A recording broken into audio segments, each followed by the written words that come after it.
From the young to the young at heart, they rode in style from miles away to take part and check out the Brandon and area car enthusiast show and shine held at the Riverbank Discovery Center yesterday. The show featured all different types of makes and models of vehicles, from vintage to contemporary. The show even featured a denim van that would have put a smile on Kelso's face from the 70s show. Bill Davis, a name that will be familiar to Wheat Kings fans, has been coming to the show now for 5 years. We're standing in front of my 1955 Chev half-ton.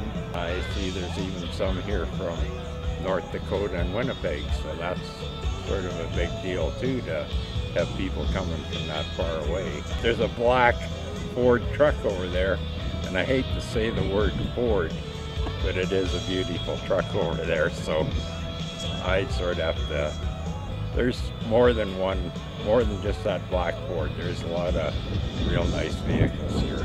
For more information on upcoming car shows, check out base.ca.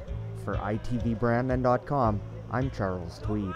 And be sure to check out our news archive under the news header on the ITV Brandon main page, giving you the day-to-day breakdown on all of the news affecting Westman, absolutely free, only on itvbrandon.com.